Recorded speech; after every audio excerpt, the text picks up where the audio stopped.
नमस्कार साथियों, कैसे हैं आप लोग। मैं उम्मीद करता हूं कि आप सब लोग अच्छे होंगे और आपकी तैयारी भी बेहतरीन तरीके से चल रही होगी। और जो लोग अच्छे नहीं हैं वह सबसे पहले अपने स्वास्थ्य का ध्यान रखें, उसके बाद अपने पढ़ाई का ध्यान रखें। तो आज से हम लोग एक बार फिर से पेपर 1 को स्टार्ट करने जा रहे हैं। आज हम लोग पेपर 1 के एक नए टॉपिक पे चर्चा करेंगे।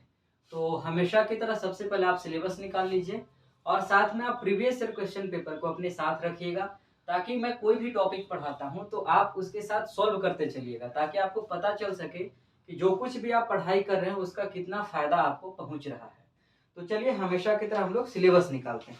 और जिनके पास सिलेबस नहीं है वह यूजीसी का अपडेटेड सिलेबस जो है वह इस वेबसाइट से जाकर के डाउनलोड कर सकते हैं, UGCnetonline.com।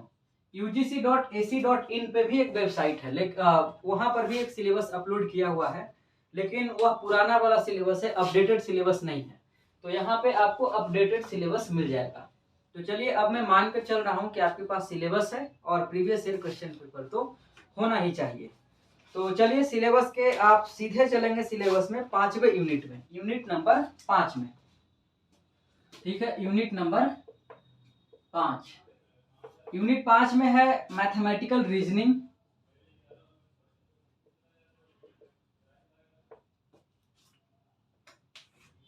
आप लोग लिखते चलना हमारे साथ, मैथमेटिकल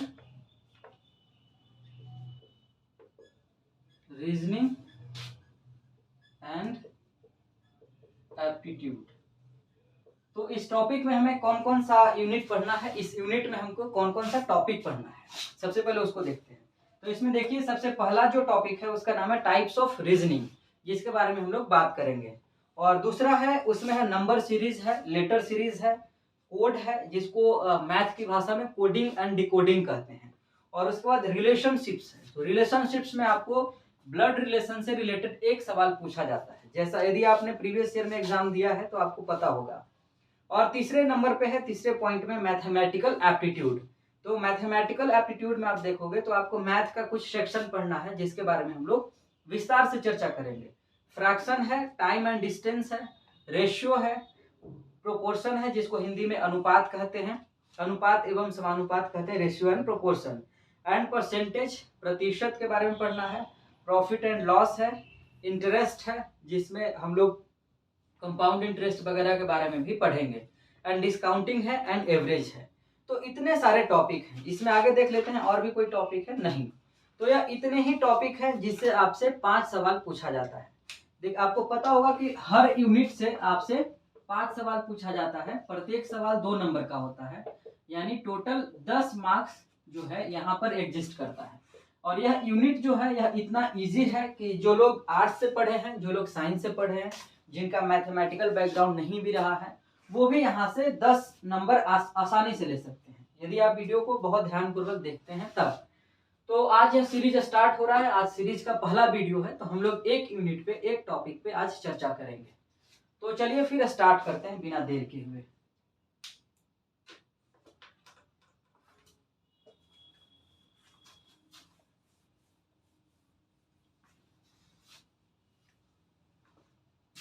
तो स्टार्ट करें, ठीक है। कोई सवाल होगा बीच में तो पूछ सकते हो, ठीक है। तो इसमें कौन कौन सा था ना, उसको थोड़ा सा लिखवा देते तो ज्यादा बेहतर होता मेरा ख्याल।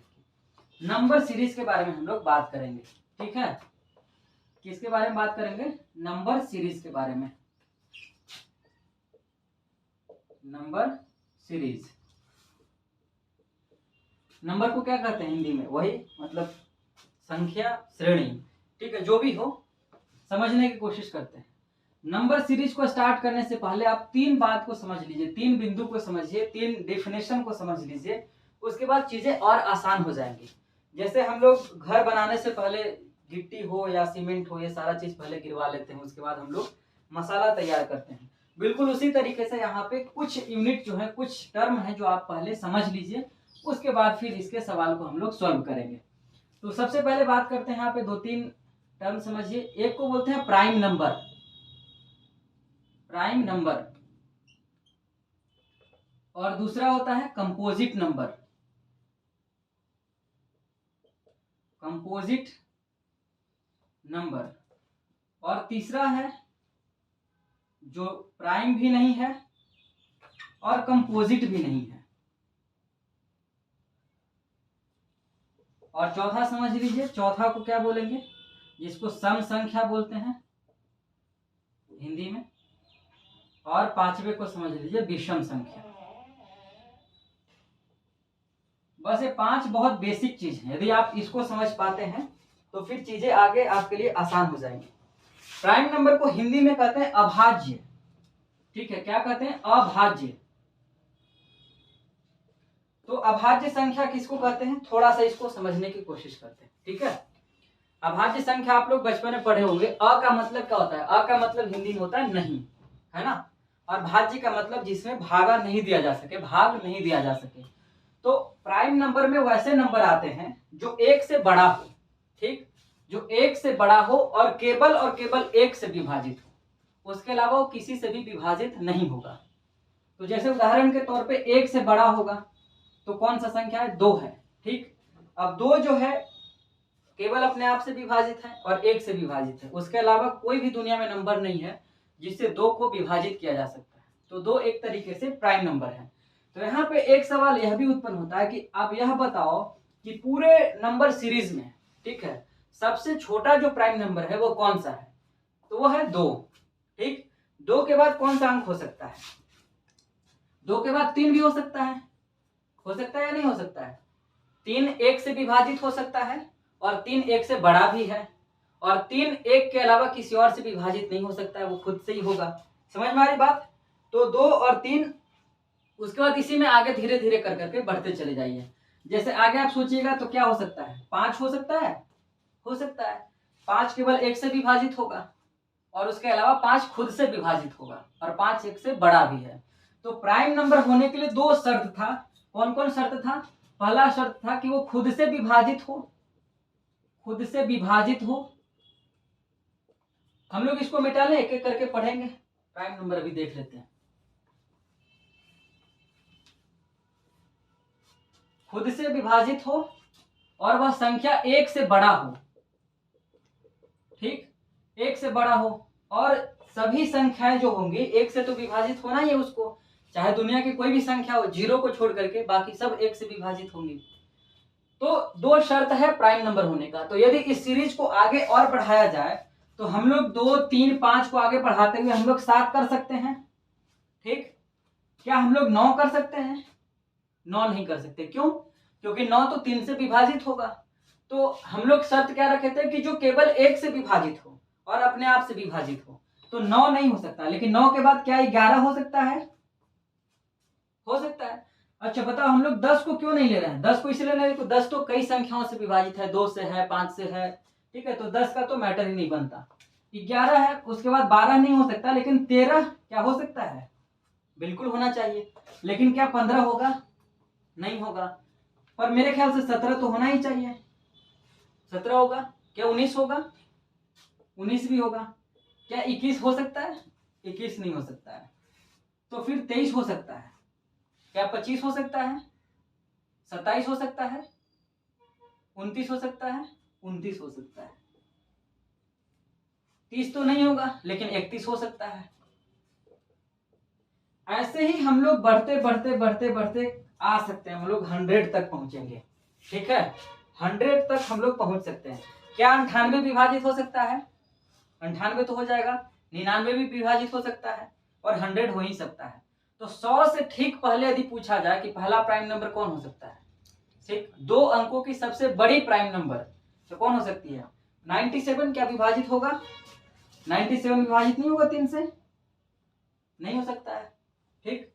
यानी कि यदि आपसे यह पूछा जाए कि सबसे छोटा प्राइम नंबर कौन है, 2, ठीक, और 2 अंकों की सबसे बड़ी प्राइम संख्या, अभाज्य संख्या कौन होगी, 97। अब यहीं से यूजीसी नेट में सवाल पूछा जाता है आपसे। मान लो यही क्वेश्चन दे दिया गया आपसे, यहाँ पे 2 दे दिया गया, 3 दे दिया गया, 5 दे दिया गया, यहाँ पे डैश है, ठीक, और यहाँ पे 11 दे दिया, फिर यहाँ पे 13 दे दिया, ठीक, फिर यहाँ पे डैश दे दिया, ठीक, और यहाँ पे दे दिया आपसे 19। ठीक। अब जो है आप जोड़ घटाव कर रहे हैं, आपको समझ में नहीं आएगा। ये इन्होंने पूरा का पूरा प्राइम नंबर का सीरीज दे रखा है ना। तो 2 है, 3 है, 5 है, तो ऑब्वियसली इसके बाद प्राइम नंबर 7 होगा। 9 नहीं होगा क्योंकि 9 तो प्राइम नंबर है ही नहीं। ठीक, 11 होगा, 13 होगा, 13 के बाद क्या 15 नहीं होगा, तो 15 के बाद 17 होगा। तो सवाल इस तरीके से पूछा जाता है। यदि आपको यह कॉन्सेप्ट, यदि आपका यह क्लियर है, तो क्या आप इसको नहीं बना सकते हैं? 2 नंबर इजी है नहीं है? बहुत इजी है। तो एक सवाल तो यह बन सकता था, दूसरा यह बन सकता था, और तीसरा इस तरीके से लोग सवाल पूछ सकते हैं। तो मेरा ख्याल है कि प्राइम नंबर क्या है आपको समझ में आ गया होगा। ठीक है, आगे बढ़ते हैं दूसरे नंबर की तरफ।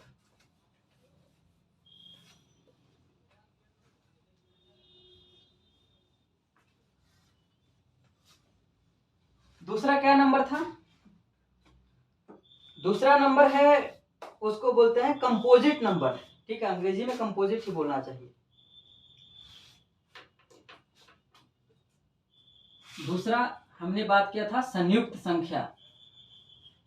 कंपोजिट को ही अंग्रेजी कराऊं हिंदी में।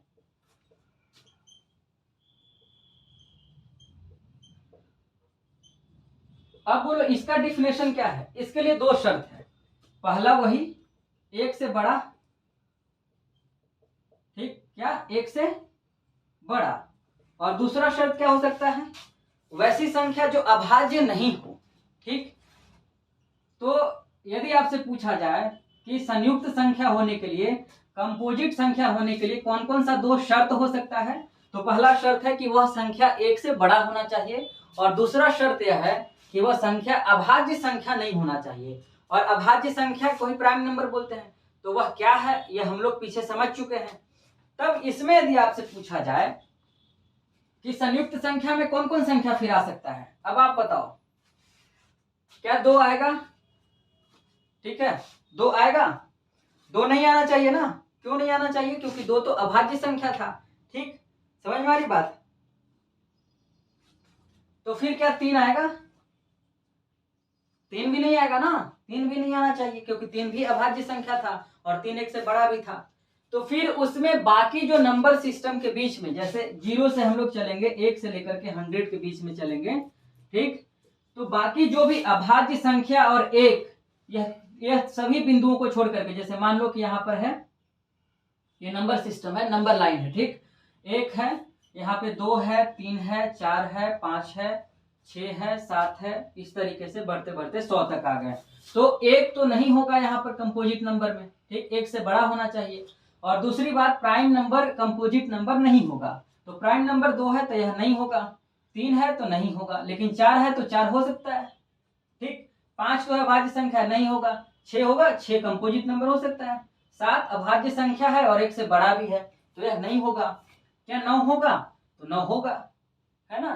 9 तो सम संख्या नहीं, 9 विषम संख्या भी है, तो कंपोजिट नंबर भी कहलाएगा। ठीक, उसके बाद मान लो 10 है तो 10 भी होगा, कंपोजिट नंबर में आएगा। क्या 11 होगा? नहीं, 11 तो अभाज्य है, तो अभाज्य और कंपोजिट दोनों एक साथ नहीं हो सकते हैं। ठीक है, यहां तक समझ में आएगी बात। अब हम लोग एक बिंदु यहां पर और समझ लेते हैं, यही 3 कॉन्सेप्ट समझना था।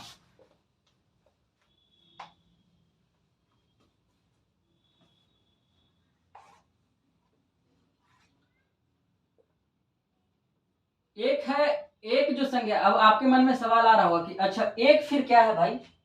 एक के बारे में बोला जाता है कि यह एक जो है ना अभाज्य है ना कंपोजिट है। ठीक, एक के बारे में याद रखना है, 3-4 पॉइंट सब याद रखना है। एक न अभाज्य है और ना ही संयुक्त संख्या है, नहीं संयुक्त संख्या है। ठीक, अब चौथा जो कॉन्सेप्ट था वह था सम नंबर का।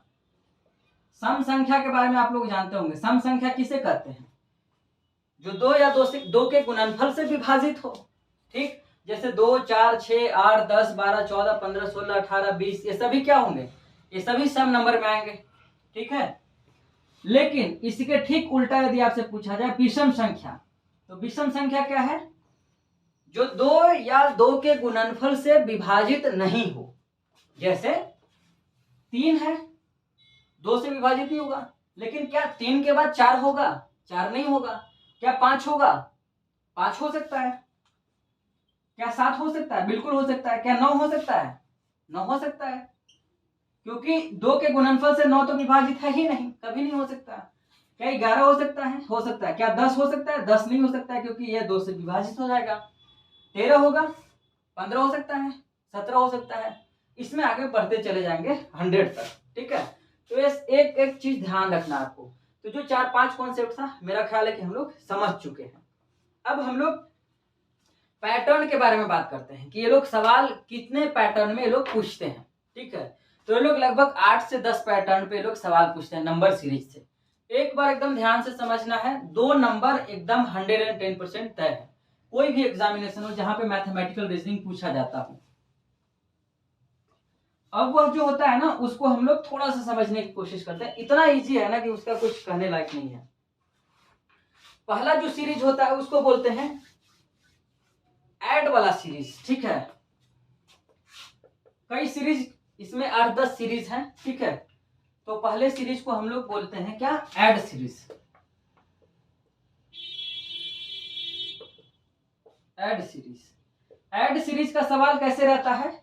ऐड सीरीज का जो सवाल रहता है, जिसको सोल्व करने के लिए आपको एक संख्या को दूसरी संख्या से जोड़ करके तीसरी संख्या, जो खाली लुप्त संख्या के बारे में पूछा जाता है, उसका मान निकालना होगा। जैसे उदाहरण के तौर पे एग्जाम्पल हम लोग लिख सकते हैं कि जैसे सवाल आपसे दिया हुआ है, 1 है, 3 है, 5 है, 7 है, 9 है, यहाँ पे खाली छोड़ दिया। उसके बाद पूछा 13 है, फिर 15 है, फिर खाली छोड़ दिया, ठीक है।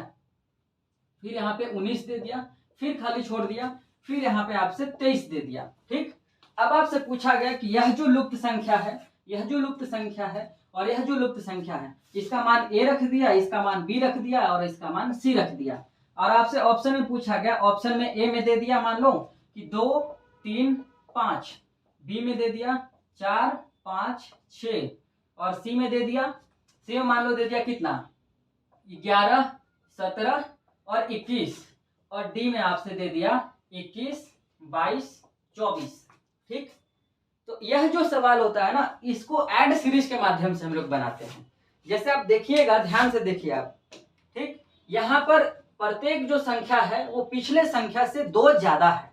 जैसे 1 में 2 जोड़ेंगे तो 3, फिर 2 जोड़ेंगे तो 5, सब में 2 जुड़ता जा रहा है ना। 2 + 2 + 2 + 2, यानी कि यहाँ भी +2 करना ही होगा हमें। तो यह जो संख्या होगा वह 11 होना चाहिए, स्वाभाविक सी बात है ना। तो 11 में 2 जोड़ेंगे, फिर यहाँ से भी टेस्ट करेंगे कि यहाँ पे जितना नंबर मैं रख रहा हूँ, क्या उसमें 2 जोड़ने के पश्चात इसकी अगली संख्या प्राप्त हो रही कि नहीं। तो 11 में 2 जोड़े तो 13 हो जाएगा, फिर 2 जोड़े 15, फिर 2 जोड़ेंगे तो यहाँ पे 17, ठीक। अब 17 में 2 जोड़ के देखेंगे कि अगला संख्या आता है कि नहीं, तो 19 है, फिर 2 जोड़ेंगे तो 21 है, फिर 2 जोड़ेंगे तो 23 है। इसका मतलब है कि इसका जो आंसर होना चाहिए वो 11, 17, 21 होना चाहिए, ठीक है। समझ में आ रही बात? इसी में 1-2 सवाल और हम लोग इसको प्रैक्टिस करते हैं। ऐड सीरीज में और किस तरीके से सवाल आते हैं, कभी कभी आपसे दे दिया जाता है, नंबर बड़ा दे दिया जाता है। जैसे अभी तो मैंने 2-2 का जोड़ का दिया, ये लोग ज्यादा ज्यादा का जोड़ का दे देते हैं। जैसे मान लो कि आपसे ये इस तरीके का सवाल पूछ दिया गया, यहाँ पे है 5 है, 10 है, ठीक है, यहाँ पे 5 है, 12 है, 19 है और 19 है, उसके बाद 26 है, उसके बाद खाली दे दिया, उसके बाद दे दिया आपसे 40 है, 40 के बाद दे दिया फिर खाली दे दिया आपसे, ठीक, और उसके बाद दे दिया 54, ठीक। और इसका मान दे दिया, बोला कि यह ए है और यह बी है। अब आपसे पूछा गया कि ए और बी का मान बताइए। समझ में आई बात? ऐड सीरीज का ही सवाल है, ठीक। लेकिन यहाँ पर इन्होंने क्या किया है, वहां पे 2 जुड़ रहा था और यहाँ पर आप गौर से देखिएगा तो इसमें प्रत्येक पिछली अगली संख्या जो है पिछली संख्या से 7 ज्यादा है नहीं है। 5 है तो 5 में 7 जोड़ेंगे तो 12 है, 12 7 19 है, 19 7 26 है, 26 में 7 जोड़ेंगे तो कितना है 33। लेकिन आपके मन में सवाल आ सकता है कि 33 सही कैसे हो सकता है, इसको कैसे चेक किया जाए।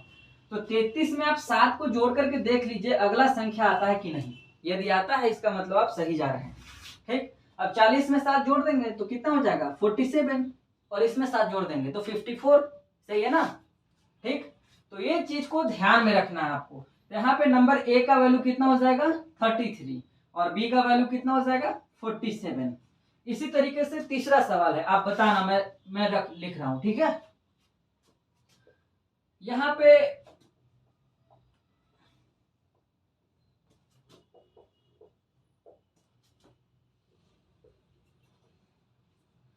यह बताओ, यह a है और यह b है। अब आप बताओ a का मान कितना होगा और b का मान कितना होना चाहिए। 29, 5, 34। ये 34 होना चाहिए, ठीक है। और यह कितना होना चाहिए 40, 5, 44। 44 होना चाहिए। तो अब बताओ ऐड सीरीज से यदि आपसे सवाल पूछा जाए तो क्या आप बना लोगे। ठीक है। अब हम लोग दूसरे सीरीज की तरफ चलते हैं। इसमें आप अपने मन से जितना ज्यादा सवाल क्रिएट करके इसको कर सकते हैं। मेरे पास प्रीवियस ईयर का क्वेश्चन पेपर था, एक बार मैं देख लूं तो मैं उसे थोड़ा सा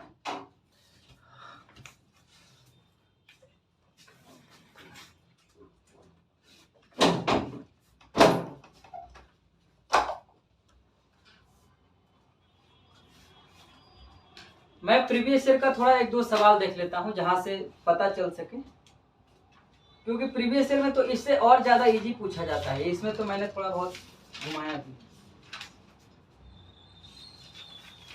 आप प्रीवियस ईयर हमारे साथ बनाते चलोगे ना तो फिर आपको बहुत मजा आएगा, फिर तो आप मतलब मजा ही आ जाएगा बस, और क्या। लुप्त संख्या वाला एक सवाल पूछा जाता, जब मैं पढ़ रहा था उस समय तभी पूछा जाता था, तो हम लोग को नहीं आता था और हम लोग के साथ वो जो पेपर 1 पढ़ाई ही नहीं थे, तो इसमें मिल नहीं रहा है। प्रीवियस ईयर का देख लेंगे हम लोग, ठीक है।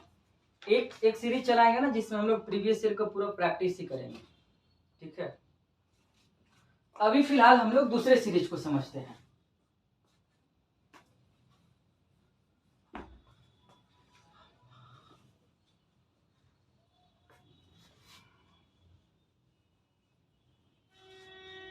दूसरा सीरीज आप गेस कर सकते हो, बताओ दूसरा सीरीज क्या हो सकता है।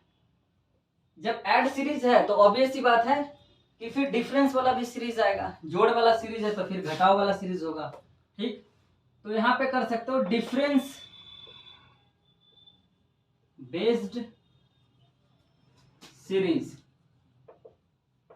ठीक। इसमें आप क्या कर सकते हैं, इसमें क्या होता है कि इसमें जो भी सवाल आपसे पूछा जाएगा उसमें से आपको घटाव कर करके देखना है, एक संख्या में दूसरी संख्या को घटा करके देखना है, ठीक है। घटता हुआ चला जाएगा या फिर इधर आप जोड़ घटाव, जोड़ वाला तो हम लोग कर लिए, इसमें जितना भी सवाल जो सोल्व होगा वो घटाने के माध्यम से होगा, ठीक है। अब देखो एग्जाम्पल के माध्यम से समझते हैं, ठीक। एक क्वेश्चन लेते हैं हम लोग, जैसे यहाँ पे है 50, यहाँ पे है 45, यहाँ पे है 40, यहाँ पे छोड़ देते हैं और यहाँ पे कर देते हैं 30, यहाँ पे छोड़ देते हैं, यहाँ पे कर देते हैं 20। अब आपसे पूछा जाए कि यह जो संख्या है a है और यह है b है, तो a का मान बताइए और b का मान बताइए, तो क्या आप बता पाएंगे। डिफरेंस सीरीज है, बस इसमें घटाते हुए चल जाना है, 5 घट रहा है ना। अब ये लोग टफ क्या करते हैं ना कि 7.5 घटा रहे हैं, 5.2 घटा रहे हैं, इस तरीके से दे देते हैं। हालांकि इस तरीके से इन लोगों ने टफ किया नहीं है कभी, बिल्कुल ही बहुत ही ज्यादा इजी लोग पूछते हैं। तो आप देख रहे हो कि यहाँ से यहाँ 5 घट रहा है, यहाँ से यहाँ 5 घट रहा है, यहाँ से यहाँ भी 5 घट रहा है, यहाँ से यहाँ भी 5 घटेगा और यहाँ से यहाँ भी 5 घटेगा। तो यहाँ पे कितना आ जाएगा 35 आ जाना चाहिए और यहाँ पर 25 आ जाना चाहिए, ठीक है। इसी में मान लो दूसरा सवाल हम लोग को लेना हो, जैसे उदाहरण के तौर पे ले लेते हैं, यहाँ पे है 90 और यहाँ पे दे दिया 40, ठीक। 40 कर रहा हूँ, यहाँ पे रख लो 60, ठीक। 60 रख लो और उसके बाद फिर यहाँ पे खाली दे दिया इन्होंने, ठीक। वहां पे दे दिया फिर 30, फिर यहाँ पे दे दिया। अब आप बताओ कैसे हो सकता है। यहाँ से कितना घट रहा है 30, तो यहाँ से भी 30 घटाएंगे तो यहाँ पे कितना हो जाएगा 30, सही है ना। तो फिर यहाँ पे 30 नहीं होना चाहिए, फिर ये क्या हो जाएगा गलत हो जाएगा। तो यदि इस तरीके का दे देगा ना पैटर्न, तो आपसे पूछेगा कि इस पैटर्न में कौन सी संख्या गलत हम लोग लिखे हैं, ठीक है। सवाल को, इसी सवाल को वो लोग एक स्टैंडर्ड आगे कर दिए कि अब बताओ इसमें से कौन सी संख्या जो गलत लिखी गई है, तो यह संख्या ही गलत है। यहाँ पे क्या होगा सॉरी ये तो सही है ना, 60 से यहाँ पे 30 सही है, 30 घटेगा तो यह जो संख्या है यह संख्या गलत है, यहाँ पे क्या होगा, शून्य। 0 होना चाहिए। समझ में आ रही बात। तो इससे आप यह भी पता कर सकते हो कि ये लोग गलत पूछे हैं या सही पूछे हैं। दो सीरीज समझ में आ गया, और तीसरा और चौथा सीरीज भी समझते हैं। कितना टाइम हो गया, हाँ ठीक है। तो बात करते हैं तो लंबा ही बातें होती हैं।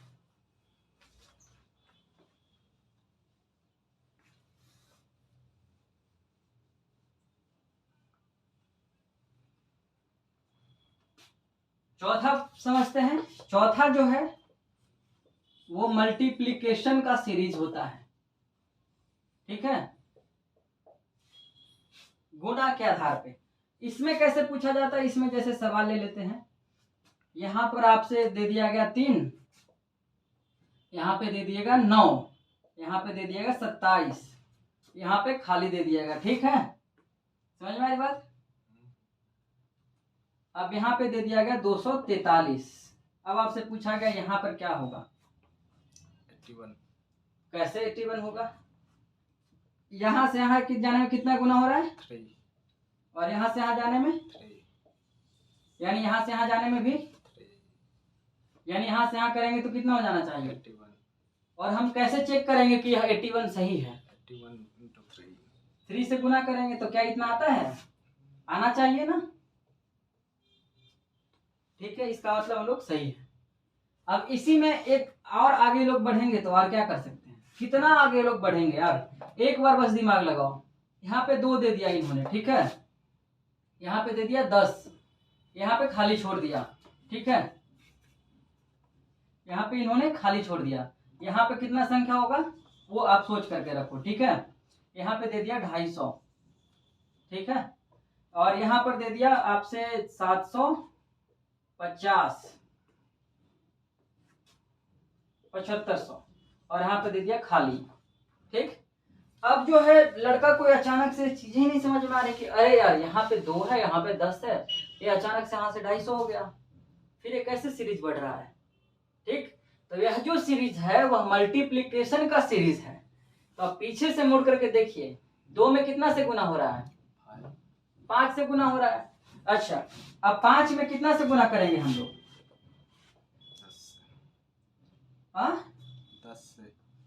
10 से करेंगे। 5 में, अच्छा सॉरी ये तो सीरीज गलत हो गया है, इस सीरीज 10 10 25 50 50 25 है ना, सही तो है। अच्छा देखो, ये 2 में 5 से गुना किए तो कितना हो गया 10। अब 10 में हम लोग 5 से गुना करेंगे 50। तो यहाँ पे कितना हो जाएगा 50। अब यहाँ पे 5 से गुना कर लेंगे 50 में तो 250, ठीक है, फिर यहाँ पे इसमें 5 से गुना कर देंगे तो कितना हो जाएगा, ये 7500 मैंने कर दिया था, है ना। अब यहाँ पे कितना होगा, इसमें 5 से गुना कर देंगे ना तो यहाँ पे नंबर आ जाएगा, गलत है, 25 25 हो जाएगा 1050, ठीक है, 750 की जगह 1050 होना चाहिए। 5 से यहाँ पे 50 में 5 से गुना कीजिए, कितना हो गया 250, 250 हो गया, 250। ठीक है, 250 में 5 से गुना करेंगे तो कितना हो जाएगा 25 25 10 50 1050, ठीक है, ये 1050, तभी तो कहा सीरीज गलत लग रहा है। अब 1050 में यहाँ पे अगला संख्या खाली है तो इसमें हमें 5 से गुना करना होगा, ठीक है, तो इसमें 5 से गुना करेंगे तो कितना हो जाएगा, 5 से 0 और 5 25 25, ठीक है, और ये 5, ठीक है। तो इस तरीके से मल्टीप्लिकेशन का सीरीज से सवाल पूछा जाता है। तो 3-4 सीरीज है, इसके अलावा इसमें कुछ और पैटर्न है, जैसे n स्क्वायर + 1 n स्क्वायर -1, इस तरीके से सीरीज चलता है इसमें। तो इसको हम लोग यहीं पे रोकते हैं। इसमें डिवीजन वाला भी एक सीरीज होना चाहिए मेरे ख्याल से, है यूजीसी को इतना दिमाग का।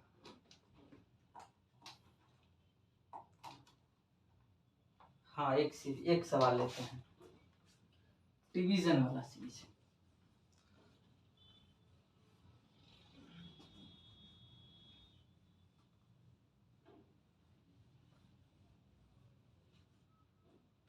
चौथा जो सीरीज है वह है डिवीजन का सीरीज। इसमें एक सवाल दिया हुआ है केवीएस मैदान में, उसको समझते हैं। सवाल है 720, 120, 24, 6। 720, 120, 24, उसके बाद है 6, उसके बाद है कुछ भी नहीं, और उसके बाद है 1। अब इसमें ऑप्शन दिया है 1, 3, 2, 4। क्या है ऑप्शन? 1, 3, 2, 4 हमें बताना है इसमें, ठीक है। अब इसमें हम लोग यह चेक करते हैं कि जैसे 720, 120 हो जा रहा है, और यह जो सवाल है वो डिवीजन के बेस्ड वाला है, डिवीजन सीरीज वाला है। तो 720 में हम लोग कितना से भाग देंगे कि 120 हो जाएगा? ठीक, तो देखेंगे 720 में हम लोग 6 से भाग देंगे तो 120 हो जाएगा, ठीक। और 120 में हम लोग कितना से भाग देंगे कि 24 हो जाएगा। यह सोचना है हमें, ठीक है। तो 5 से करना होगा, ठीक। अब जो है 120 में 5 से यदि भाग देते हैं तो 24 हो जाता है। 24 में हम लोग कितना से भाग देंगे कि 6 हो जाएगा? तो 4 से। अब देखना है हमें कि एक चीज आप देखिए, समझिए कि यहाँ पे 6 है, यहाँ पर 5 आ रहा है और यहाँ पे 4 आ रहा है, ठीक। तो यहाँ पर स्वाभाविक सी बात है, यहाँ पे 3 आना चाहिए, ठीक है ना, 3 आना चाहिए। तो यहाँ पे 3 आने के लिए हमें क्या करना होगा? 6 में 2 से भाग देना होगा, है ना, तभी तो 3 आएगा। समझ में आ रही बात? तो फिर यहाँ पे कितना हो जाएगा? समझ में आ रही बात? तो इसका आंसर कितना होना चाहिए? इसका आंसर 2 होना चाहिए। तो इस तरीके से सवाल आपसे पूछे जाते हैं नंबर सीरीज में। इसमें कुछ और पैटर्न है जिसको हम लोग अगले क्लास में चर्चा करेंगे। n² + 1 ऐसे कर करके इसमें बहुत सारे सीरीज चलते हैं। मेरा ख्याल है कि यहाँ तक आपको समझ में आ गया होगा। यदि किसी भी तरीके का कोई डाउट रहा होगा तो आप कमेंट सेक्शन में पूछना, और चैनल पे पहली बार आया हो तो चैनल को सब्सक्राइब जरूर कर लेना। Thank you very much to watch this video.